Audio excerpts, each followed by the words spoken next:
Hello there! Not so long ago, the idea that people would pay money to watch other people playing video games or be associated with them would have seemed absurd. But not anymore. The esports market is growing by leaps and bounds around the world. In Europe, the epicenter is Germany, and particularly Berlin.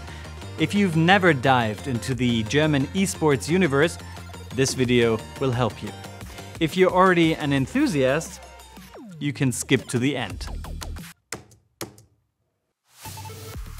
The line between German esports and traditional sports is blurring quickly, which means, among other things, that esports, like traditional sports, is big business. Huge competitions take place in various disciplines, from World of Warcraft and League of Legends to Fortnite and FIFA.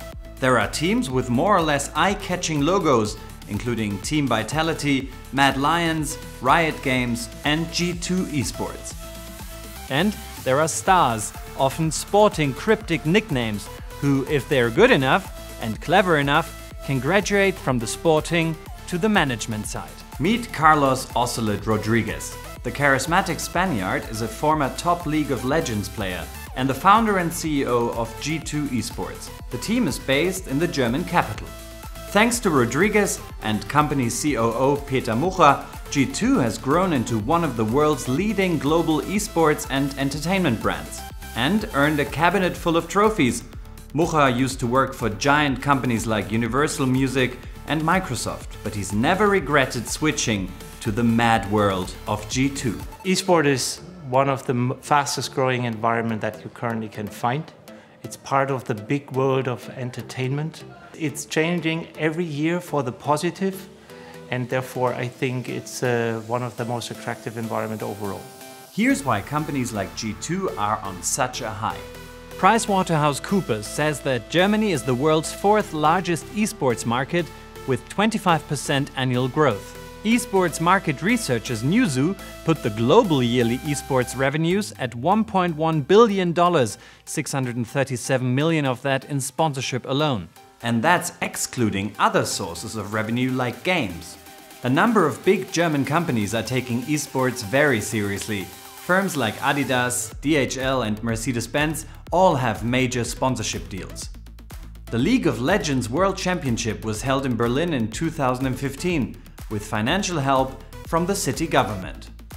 The public and private sector is so keen to get involved in esports because, in contrast to traditional sports, its audience is extremely young and comparatively well educated. Some 44% of 16 to 24-year-olds are into esports in some form. There's no better personification of this youth spirit than Evje Schoks de Portere. The Belgian is herself a former Unreal Tournament player who has become one of the main faces of the League of Legends scene.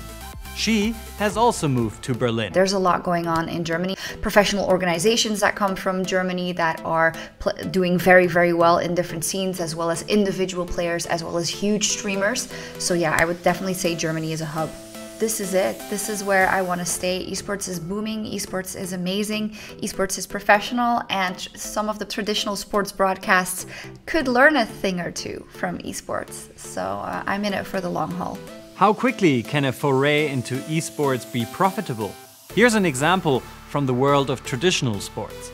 In 2018, venerable German soccer club Schalke created a League of Legends team and acquired a spot in the professional LOL League for 8 million euros. In 2021, the club sold that license for 26.5 million.